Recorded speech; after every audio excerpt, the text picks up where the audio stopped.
Hallelujah, praise the Lord everyone. स्वागत है एक बार फिर से आपका यूनिक प्रेज पर।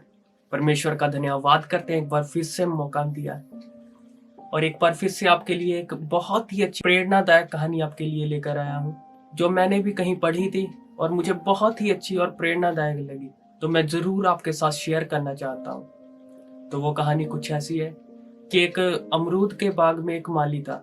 वो अमरूद के बागों की रखवाली किया करता था, उन्हें पानी दिया करता था। पर उस बाग के पास में ही एक बंदर रहता था।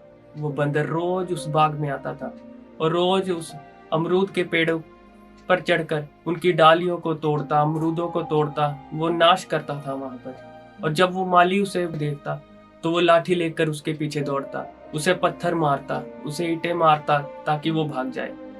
कुछ दिनों बाद वो बंदर उस बुजुर्ग माली के पास आया।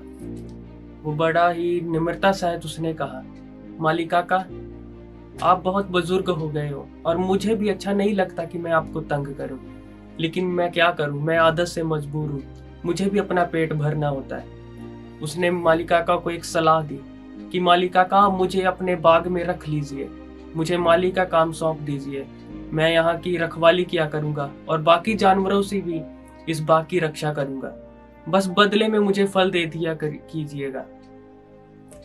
उस माली ने सोचा, बात तो बहुत अच्छी है। उस माली ने सोचा, इसी बहाने मैं भी अपने घर वालों के साथ, अपने बच्चों के साथ अपना समय व्यतीत कर आऊंगा। माली ने कहा, बात तो तुमने बहुत अच्छी कही है, चलो ठीक है। उसने कहा, लेकिन तुम्हें 10 दिनों की ट्रेनिंग पर जाना होगा। अगर तुम उस ट्रेनिंग में पास हो गए तो मैं तुम्हें ये सब कुछ सौंप दूंगा और तुम इस बाग का ख्याल रखना।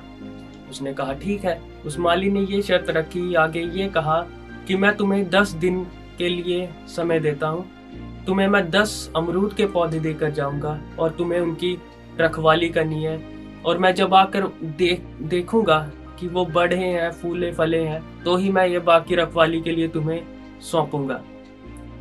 उसने कहा ठीक है। उस माली ने उसे 10 अमरूद के छोटे पौधे दिए। उसने कहा, इसे ले जाओ और धरती में बीज दो, और जब ये बढ़ जाएंगे, जब मैं वापस आके लौटूंगा तो मैं इसका रिजल्ट देखूंगा।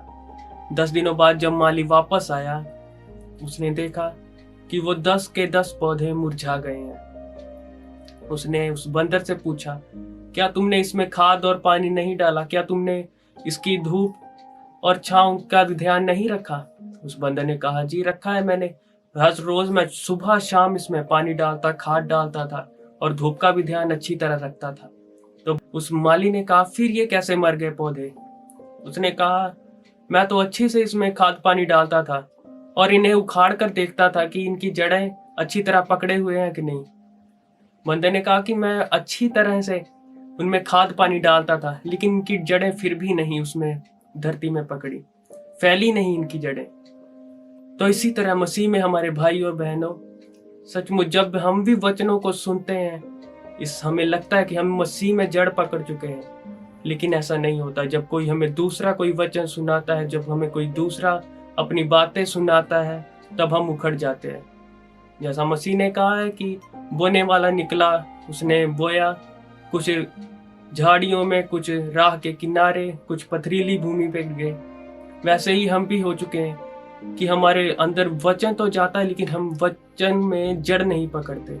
तो जैसा कि वचन बताता है कि जैसे तुमने मसीह यीशु को प्रभु करके ग्रहण किया, वैसे ही उसमें चलते रहो और उसी में जड़ पकड़ते और बढ़ते जाओ। परमेश्वर के लोगों, सचमुच परमेश्वर के वचनों में ध्यान दे, उसके वचनों को अपने हृदय में जगह दे और उसमें जड़ अच्छी तरह पकड़ ले, ताकि कोई हमारी जड़ों को उखाड़ न सके। सचमुच एक छोटी सी कहानी थी, लेकिन सचमुच प्रेरणादायक है। इसको अपने जीवन में ले, मसीह में बढ़ते जाएं। फिर मिलेंगे, तब तक हमें दुआओं में याद रखें, इस चैनल को अपनी दुआओं में याद रखें।